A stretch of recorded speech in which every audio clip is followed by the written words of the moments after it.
오늘 저는 열왕기하 20장 1절에서 11절 말씀을 가지고 성경에서 배우는 기도 9번째 시간, 성경에서 배우는 기도 9번째 시간, 히스기야의 치료 기도, 히스기야의 치료 기도라는 제목으로 하나님 말씀 나누겠습니다. 긍정의 힘으로 유명한 미국의 조엘 오스틴 목사님의 간증입니다. 어머니가 1981년도에 간암 말기 선고를 받았습니다. 3주간 여러 병원을 돌아다녔는데 진단 결과는 똑같았습니다. 몇 주밖에 살 수 없다라는 전망적인 결과였습니다. 살은 계속 빠지고 피부는 노랗게 변하고 몸은 극도로 약해져 갔습니다. 그때 목사님과 가정은 하나님께 기도로 매달릴 수밖에 없었습니다. 특히 어머니는 치유에 관한 성경 말씀을 찾았습니다. 40여 개 정도를 찾았습니다. 그리고 그 말씀을 붙들고 간절히 기도했습니다. 그렇게 한 근거는 요한복음 15장 7절이죠. 주님 말씀하셨죠. 너희가 내 안에 거하고 내 말이 너희 안에 거하면 무엇이든지 원하는 대로 구하라. 그리하면 이루리라. 내 말이 너희 안에 거하면, 말씀을 붙들고 치료를 위하여 간절히 기도했습니다. 그때 하나님이 역사하시고 응답하셨습니다. 식욕이 돌아오고 몸무게가 불어나고 건강이 회복되었습니다. 며칠밖에 살 수 없다는 어머니는 그 이후로 20년 이상을 살게 되었다라고 합니다. 여러분, 한국 지성인을 대표하는 이어령 박사님의 회심 배경에도 치료와 관련된 사건이 있었다고 하죠. 특별히 딸 이민아 씨가 질병에서 치료되는 것을 경험하죠. 그 이민아 씨는 미국으로 유학을 가서 어렵게 공부한 끝에 변호사가 되었습니다. 그런데 그렇게 자랑스럽고 사랑스러운 딸이 어느 순간 갑상선 암 판정을 받게 됩니다. 그때가 1992년이라고 하죠. 수술을 했습니다. 항암 치료를 했습니다. 그런데 96년, 99년 두 차례 또 암이 재발하게 됩니다. 딸이 너무 고통스러워하는 모습을 보는 아버지의 마음이 얼마나 안타깝겠습니까? 그럼에도 불구하고 야속하게도 암은 더 심해져 망막까지 파열되어 시력을 잃게 되는 상황까지 가게 되었답니다. 그런 가운데서도 이민아 씨, 딸이 끊임없이 아버지에게 복음을 전하고 전도하고 그리고 간절히 기도하는 모습이 있었다는 것입니다. 그리고 결국 하나님이 기적을 베풀어 주셔서 망막이 낫고 병이 치유되는 것을 보게 되었다라고 합니다. 그때 이어령 박사님이 사람의 지성으로 해결할 수 없는 주님의 영성의 힘을 체험하게 되고 예수를 믿고 회심하고 또 세례까지 받게 되는 결정적인 계기가 되었다라고 합니다. 사랑하는 여러분, 기도와 치료, 치료와 기도와 관련된 이야기는 우리 주변에 특별히 많습니다. 제 주변만 봐도 많습니다. 저희 어머니, 가까이 계신 어머니 경우도 마찬가지입니다. 태어나셨을 때 너무 약했답니다. 주변에서 말하기를 10살도 채 못 되어서 죽는다라는 이야기 많이 들었다고 합니다. 그런데 예수 믿고 기도 생활 열심히 하고 그리고 치료받고 지금까지도 그 연세에 비해서 건강하게 살고 있습니다. 여러분, 제 장모님의 경우도 마찬가지입니다. 젊은 시절에 대장암 말기를 당하죠. 절망적인 상황이었습니다. 그때 제 집사람이 고등학생이었다고 하는데 병원에서 몇 년 못 산다는 판정을 받았지만 오살리기도원 특별히 가서 간절히 기도하고 치료받아서 지금까지도 80세신데 건강하게 살고 계십니다. 우리 교회도 몇 분 계시죠. 암 선고 받았는데 간절히 기도해서 치료받고 건강하게 신앙생활 하시는 분들 몇 분 계십니다. 뿐만 아니라 희귀병에 걸렸는데 기도로 치료받고 행복하게 신앙생활하는 분도 계시고 또 아이들도 있습니다. 우리 주변에 잠깐만 돌아봐도 이렇게 기도와 치료, 치료와 기도 이러한 은혜를 경험한 사람들이 많습니다. 주님은 우리에게 분명히 약속하셨습니다. 믿는 자들에게 이런 표적이 따라온다고. 그 표적 가운데 하나가 무엇입니까? 치료입니다. 병고침입니다. 믿는 자들에게 이런 표적이 따르리니 너희가 내 이름으로 귀신을 쫓아내며 새 방언을 말하며 무슨 독을 마실지라도 해를 받지 아니하며 병든 자에게 소론즉 나으리라. 저와 여러분이 예수를 믿는다면 그 증거와 그 표식 가운데 하나가 병고침 치료다라는 것입니다. 그러므로 우리는 치료를 위해서 기도해야 됩니다. 그리고 기도하면 주님이 고쳐주실 것을 믿어야 됩니다. 특별히 우리 교단은 순복음입니다. 순복음은 복음을 5가지로 구체화해서 믿죠. 똑같은 복음이지만 좀 더 잘 믿기 위해서 그걸 세분화했는데 우리 순복음은 5중복음을 믿습니다. 중생의 복음, 구원과 관련된 중생의 복음, 성령 충만의 복음, 그리고 축복의 복음, 그리고 재림의 복음, 그리고 또 하나 거기에 들어가는 것이 무엇입니까? 치료의 복음. 무슨 말입니까? 우리가 순복음교회 특별히 성도라면 우리는 복음을 믿는데 그 복된 소식 가운데 하나는 기도하면, 예수 믿고 의지하면 주님이 치료해 주신다라는 것을 믿는다는 거예요. 좋은 소식 가운데 치료의 소식도 있습니다. 여러분에게 그 소식들이 날마다 특별히 아픈 분들에게 임하기를 주님의 이름으로 축원합니다. 주님은 분명히 말씀하셨습니다. 너희 중에 병든 자가 있느냐? 서로 기도하라 말씀합니다. 야고보서 5장 16절에는 이러므로 너희 죄를 서로 고하며 병 낫기를 위하여 서로 기도하라. 의인의 간구는 역사하는 힘이 많으니라 라고 말합니다. 그러므로 아픈 사람이 병 낫기를 위해서 기도하는 것, 또 기도해 주는 것 성경적인 것이요 하나님이 기뻐하시는 일인 줄 믿습니다. 최근 목회자들이 많이 보는 잡지 가운데 목회와 신학이라는 잡지가 있습니다. 이번 달 5월 달 잡지에 평소 제가 존경하던 김동호 목사님과 관련된 인터뷰 기사가 실렸습니다. 제가 알기로 김동호 목사님이 폐암에 걸리셨습니다. 폐암이 발견돼서 여러 가지로 수술도 하고 또 항암하시는 걸로 알고 있습니다. 그럼에도 불구하고 인터넷으로 누구보다 왕성하게 목회하는 걸 보고 참 멋진 분이다, 참 대단하신 분이다 라는 존경심을 갖고 있었습니다. 그분과 관련된 인터뷰가 이번 잡지에 실렸습니다. 그런데 눈에 띄는 대목이 이 질문이었습니다. 기자가 이렇게 질문합니다.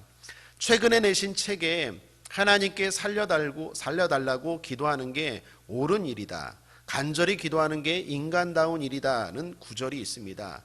기도와 병에 대한 생각이 암 선고 전으로 바뀌신 건가요? 라고 기자가 김동호 목사님에게 질문했습니다. 그랬더니 김동호 목사님이 이렇게 답변하셨습니다. 제가 읽어볼게요. 저는 살려달라는 기도가 안 나왔어요. 나라고 암에 안 걸릴 이유가 없고 재발 안 될 이유가 없다고 생각했기 때문에 하나님 나는 괜찮아요. 재발해도 괜찮고 죽어도 괜찮아요. 그게 제 삶이거든요. 이런 생각이었어요. 그러니 살려달라는 기도를 한다는 게 기복적이고 유치한 것 같았어요. 그런데 어느 날 하나님이 그것을 좋아하지 않으신다는 느낌을 받았어요. 하나님이 너 굉장히 건방지다. 아파서도 그렇게 겉멋이 들었니? 하시는 것 같았어요. 아프면 우선 살려달라고 하고 그러나 그리 아니하셔도 괜찮아요 라고 하는 게 순서지, 아프면서도 아프지 않게 해주세요, 재발되지 않게 해주세요 라고 기도하지 않는 건 건방지다는 생각이 들었어요. 사랑하는 여러분, 그렇습니다. 건강을 위해 기도하는 것, 그게 인간다운 것이고 그게 성경적인 것이고 무엇보다 우리 아버지 하나님이 기뻐하시는 일인 줄 믿습니다. 아프면 살려달라고 치료해달라고 기도해야죠. 물론 하나님이 안 고쳐주시던 고쳐주시던 좋은 것으로 응답하실 건 하나님의 몫이고 우리 하나님 앞에 간절히 기도해야 될 줄 믿습니다. 그런 의미에서 오늘 특별히 철야기도 나오신 분들, 또 영상으로 인터넷으로 예배드리는 분들, 아픈 분들 치료될지어다. 건강을 위해서 기도함으로 강건하게 되기를 주님의 이름으로 축복합니다. 그러면 히스기야의 치료 기도를 통해 이 시간 몇 가지 교훈을 가지고 또 간절히 기도하기를 원합니다. 2가지만 살펴보겠는데요. 첫 번째, 기도하는 사람은, 특별히 치료를 위해 기도하는 사람은 하나님의 선한 마음을 잊지 말아야 됩니다. 하나님이 선하신 분이라는 걸 잊지 말아야 합니다. 히스기야는 신앙이 좋은 사람이었습니다. 열왕기하 18장 3절에 보면 히스기야가 그의 조상 다윗의 모든 행위와 같이 여호와께서 보시기에 정직하게 행하여 라고 말합니다. 그는 그의 조상 모범인 다윗과 비교될 만한 믿음 좋은 사람이었습니다. 그러나 그런 그에게도 위기가 찾아옵니다. 병이 걸린 것입니다. 그것도 죽을 병에 걸렸습니다. 이때 나이가 39살이었습니다. 그러니까 25살에 히스기야는 왕이 되었고 14년 되었던 39살, 그러니까 40도 안 되었는데 죽을 병이 찾아온 것입니다. 그런데 하나님이 그때에 히스기야에게 너 죽는다라고 선포하시는 거예요. 1절을 보십시오. 그때 히스기야가 병들어 죽게 되매 아모스의 아들 선지자 이사야가 저에게 나와서 이르되 여호와의 말씀이 너는 집을 처치하라 내가 죽고 살지 못하리라 하셨나이다. 여러분 이상하지 않습니까? 너 죽는데요. 그러므로 집을 정리하래요. 의사가 환자에게 당신은 더 이상 살 가망이 없습니다 라고 말해도 청천벽력인데 주의 종이 하나님이 너 죽는다라고 말하면 얼마나 충격이 크겠습니까? 얼마나 마음이 무너져 내리겠습니까? 어느 날 제가 또는 어느 날 하나님이 여러분에게 꿈에 나타나서 너 내일 아니면 너 며칠 내에 죽는다라고 말하면 여러분 기분이 어떻겠습니까? 너무 절망적인 걸 떠나서 하나님에게서 너무 분노 또 화가 나지 않겠습니까? 또 원망스럽지 않겠습니까? 또한 이때는요 히스기야가 대단히 절망적인 상황이었습니다. 그 나라가 전쟁이 터질 위기에 처했었습니다. 열왕기하 18장부터 20장까지가 히스기야에 대한 기록인데 순서를 좀 잘 살펴봐야 합니다. 18장은요 적인 아수르가 침공한 내용입니다. 그리고 19장은요 히스기야가 기도로 하나님의 응답을 받고 아수르가 물러간 내용입니다. 그리고 20장은 히스기야의 기도가 나옵니다. 여러분 그런데 이것이 시간 순서상으로 잘 맞지 않습니다. 6절을 보시면 내가 내 날을 15년을 더할 것이며 내가 너와 이 성을 아수르 왕의 손에서 구원하고 내가 나를 위하고 또 내 종 다윗을 위함으로 이 성을 보호하리라 하셨다 하라 하셨더라. 여러분 잘 보십시오. 아수르 공격에서 구원하겠다고 예언합니다. 그런데 앞에 18장에서 이미 공격받았거든요. 19장에서 이미 기도해서 구원받았거든요. 그런데 또 이 이야기가 나와요. 그러니까 20장은요 위치상으로 18장 앞에 나오는 이야기예요. 그러니까 편집을 할 때 이걸 의도적으로 뒤에다 편집한 거예요. 왜요? 기도를 강조하기 위함이에요. 앞에 아수르가 공격하고 아수르가 물러간 게 그냥 우연히 또는 사람의 힘으로 된 게 아니라 이렇게 간절히 히스기야가 하나님 앞에 기도했던 모습이 있었기 때문에 물러갔다라는 것입니다. 어떻게 기도한 겁니까? 절망적인 상황에서도 하나님의 선하심을 놓치지 않고 기도했다라는 것입니다. 사랑하는 여러분, 하나님이 어떤 말씀을 하실지라도 우리에게 어떤 상황이 있을지라도 하나님의 선하심을 잊지 않고 기도하는 저와 여러분 되길 바랍니다. 너 죽는다라고 말씀하신 하나님 앞에 히스기야는 벽면 기도라고 하죠. 낯을 벽으로 향하고 그렇게 말하실지라도 내가 의지할 분은 하나님입니다 라는 자세로 하나님 앞에 나아갔다라는 거예요. 섭섭마귀가 쉽게 말해서 들어오지 않았다라는 거예요. 어떤 말을 해도 어떤 상황에서도 하나님은 좋으신 나의 아버지야, 내가 의지할 분이야 라는 믿음으로 나아갔다라는 것입니다. 여러분 실제로 그렇지 않습니까? 좋은 말을 한다고 좋은 분 꼭 맞습니까? 아니죠. 어머니 아버지 꼭 좋은 말만 합니까? 잔소리하고 나쁜 말도 하죠. 그러나 나쁜 분입니까? 좋은 분이죠. 목사님 좋은 말만 합니까? 우리 청년들 저한테 좋은 말만 듣습니까? 아니죠. 때로는 꾸짖는 이야기 우리 청년들 듣지 않습니까? 그런데 제가 여러분 나빠합니까? 싫어합니까? 아니죠. 여러분 좋아합니다. 제가 생각나는 선생님이 있습니다. 그 선생님이 어떤 선생님이냐? 제일 많이 저에게 훈계하고 때렸던 분입니다. 그런데 지금 생각해 보니까 참 좋은 선생님입니다. 여러분 백화점 가면요, 상점에 가면 좋은 말 합니다. 멋지게 생기셨어요. 목걸이가 좋아요. 그분들 좋은 사람입니까? 뭐 좋은 사람인 것도 있겠죠. 그런데 그렇게 말하는 의도가 뭐예요? 물건 팔려고 하는 거죠. 그러니까 좋은 말을 한다고 해서 꼭 좋은 사람이 아니라는 거예요. 하나님이 지금 너 죽는다고 해도 하나님의 본심은 우리를 사랑하시는 거예요. 그 본심을 히스기야는 놓치지 않았다라는 거예요. 에레미야 애가 3장 33절에 이렇게 말씀합니다. 주께서 인생으로 고생하며 근심하게 하심이 본심이 아니시로다. 무슨 말입니까? 하나님의 본심은 우리가 잘되고 우리가 행복한 것이 하나님의 본심인 줄 믿습니다.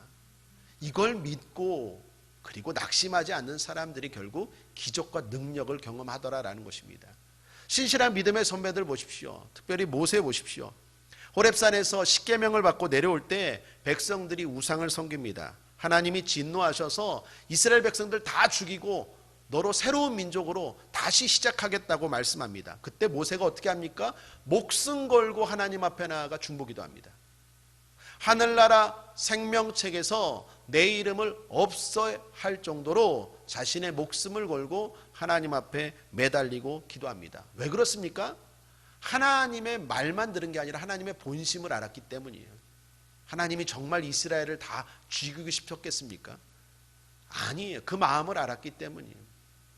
아브라함도 마찬가지입니다. 소돔과 고모라를 진멸하러 가시는 하나님이 아브라함의 집에 들립니다. 그때 아브라함이 목숨 걸고 하나님 앞에 나아가 중보기도 하죠. 그 의인이 있는데 의인과 함께 악인을 멸하는 게 그게 합당합니까? 공의롭습니까? 하면서 아브라함이 중보기도 하죠. 50, 45, 40, 30, 20 그러니까 유명한 중보기도 아닙니까? 하나님과 흥정을 해요. 감히. 왜 이렇게 하나님 앞에 목숨 걸고 나아갑니까? 이 사람들 하나님의 본심을 알아요. 하나님은 소돔과 고모라 성까지도 구원하고 싶어하는 하나님의 선한 마음을 알기 때문에 이렇게 믿음 좋은 사람들은 하나님 앞에 나아갔다라는 것입니다. 사랑하는 여러분, 하나님이 그리고 왜 아브라함의 집에 들렸겠습니까? 왜 하나님이 모세에게 화를 내셨겠습니까?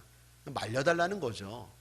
그 하나님의 본심을 알고 하나님 앞에 간절히 기도했다라는 것입니다. 이 믿음에서 포기할 줄 모르는 기도의 힘이 나옵니다.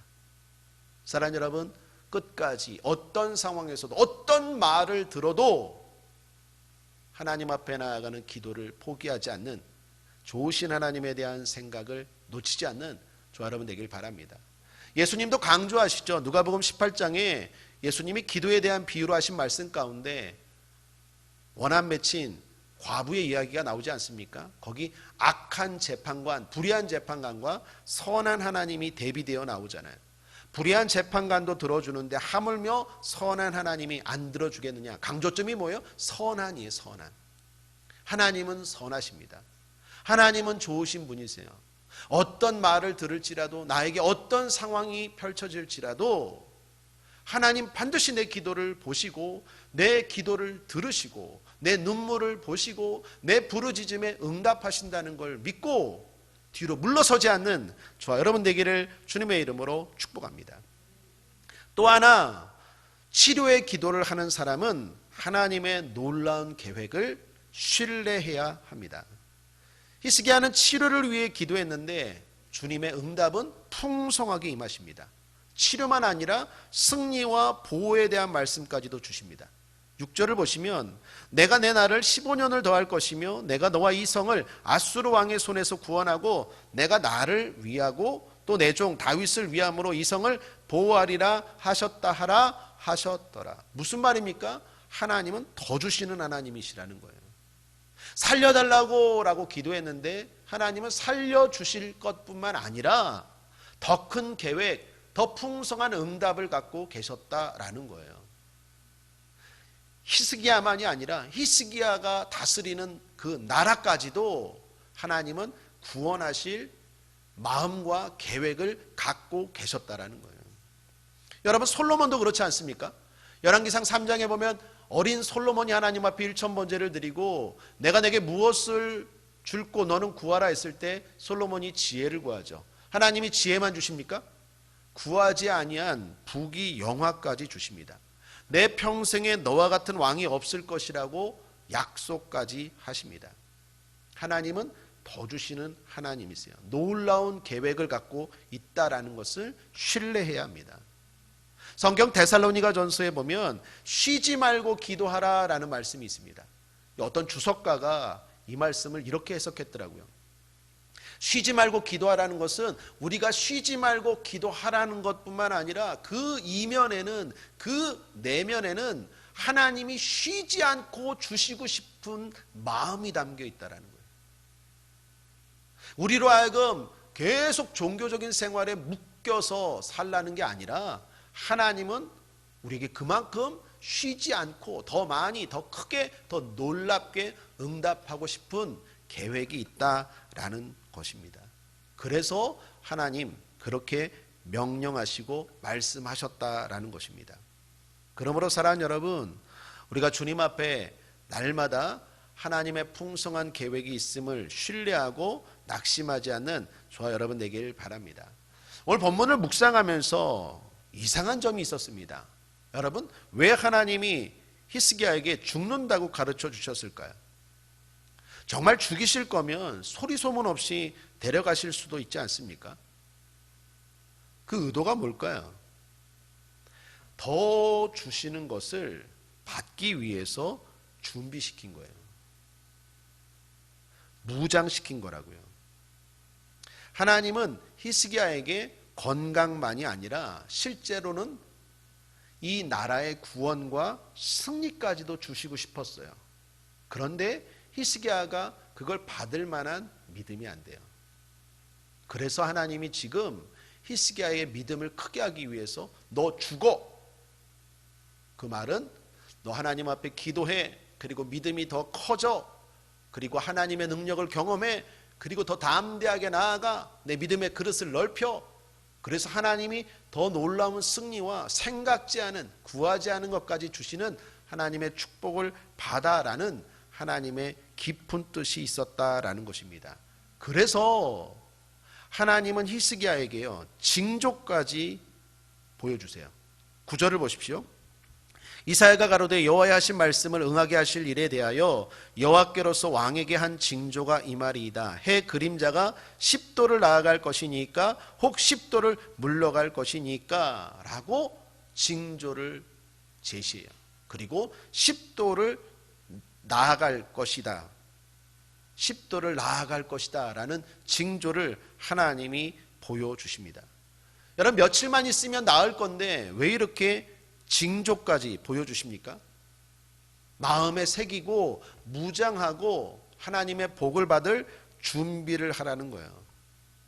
그런데 실제로 이런 일이 있음에도 불구하고 히스기야는 처음에 실패합니다. 처음에 아수르가 공격했을 때 하나님의 그 징조까지도 보고 그 약속까지도 붙잡고 그 하나님의 치료까지도 경험해 놓고도 불구하고 왕국의 금은보화를 다 보여줘요. 그래서 결국 그게 다 빼앗겨요. 그러나 다행히도 히스기야는 그 다음에 빨리 깨달아요. 그리고 하나님 의지예요. 그래서 결국 아수르를 물리치게 됩니다. 여러분, 그러므로 이 순서를 잘 보면요, 하나님이 지금 징조도 보여주시고 그리고 죽음에서 치료까지도 보여주신 것은 히스기야에게 치료만 주시는 게 아니라 앞으로 아수르라는 그 거대한 그러한 두려움 앞에서도 승리하고 그리고 더 큰 하나님의 축복을 받을 수 있는 믿음을 무장시킨 거예요. 준비시킨 거라고요. 그러므로 사랑하는 여러분, 지금 여러분에게 있는 문제, 특별히 질병의 문제가 있습니까? 하나님 앞에 그 질병의 문제를 통해서 치료받을 뿐만 아니라 하나님의 본심은 그걸 통해서 여러분이 하나님이 여러분에게 주시고자 하는 더 큰 축복을 받고자 하는 믿음을 넓히기 원함이에요. 준비시키기 원함이에요. 절망적인 암에서, 절망적인 질병에서, 절망적인 불치병에서, 절망적인 상황에서 치료받고 그리고 회복되는 것만이 아니라 그걸 통해서 뭐가 생깁니까? 믿음이 생기는 거예요. 믿음의 그릇이 넓어지는 거예요. 하나님의 진짜 목적은 거기에 있어요. 그래서 더 큰 하나님의 놀라운 승리와 축복을 받게 하기 위한 믿음의 그릇을 넓히는 거예요. 그러므로 왜 나에게 이런 질병이 찾아왔는가? 왜 이런 나에게 시련이 찾아왔는가 하지 마십시오. 그걸 통해서 여러분의 믿음의 그릇을 넓히십시오. 풍성한 하나님의 축복을 받을 믿음의 준비를 하십시오. 하나님은 건강만이 아니라 승리와 회복과 그 히스기야 개인만이 아니라 그 나라 전체를 하나님은 살리실 계획과 선한 뜻이 있었다라는 것입니다. 그걸 받으려면 믿음으로 무장해야 돼요. 준비해야 돼요. 그래서 하나님이 구하는 징조까지도 보여주시고 약속도 하시고, 그리고 이사야가 돌아가기도 전에 빨리 돌아가서 그 기도를 응답하시고, 이러한 선한 일들을 하신 이유들은 하나님의 놀라운 더 큰 축복을 주시기 위한 계획이 있었다라는 것입니다. 그래서 바울은 우리에게 말합니다. 에베소서 3장 20절에 우리 가운데서 역사하시는 능력대로 우리의 온갖 구하는 것이나 생각하는 것에 더 넘치도록 능히 하실 이에게, 우리가 구하는 것, 생각하는 것보다 하나님은 더 넘치도록 저와 여러분에게 주고 싶어 하시는 분인 줄 믿습니다. 그리고 그러한 계획들을 갖고 있는 줄 믿습니다. 2020년도 그러한 응답과 축복이 임하기를 주님의 이름으로 축원합니다. 특별히 아픈 분들, 특별히 약한 분들 치료받을 뿐만 아니라 그 치료를 넘어 하나님의 그 놀라운 섭리와 그 풍성한 은혜까지도 볼 수 있는 믿음의 영안이 열릴지어다. 그렇게 되기를 주님의 이름으로 축복합니다. 말씀을 정리합니다. 성경에서 배우는 기도 9번째 시간, 히스기야의 치료기도라는 제목으로 하나님 말씀 나누었습니다. 치료를 위해 기도하는 사람, 히스기야를 통해서 두 가지 배우고 기도해야 됩니다. 첫 번째, 하나님은 좋으신 분입니다. 어떤 말씀을 하셔도, 어떤 상황이 내 상황 가운데 펼쳐져도 하나님은 좋으신 분이야라는 신뢰, 믿음 흔들리지 않게 되길 바랍니다. 또한 하나님은 기도하는 사람에게 놀라운 계획을 갖고 계시다라는 것을 신뢰해야 합니다. 그걸 잊지 말아야 합니다. 구하는 것, 생각하는 것보다 더 넘치도록 주실 하나님을 기대하고 준비하십시오. 무장시키십시오. 그래서 그 놀라운 것들을 다 받아 누리는 저와 여러분 되기를 주님의 이름으로 축원합니다.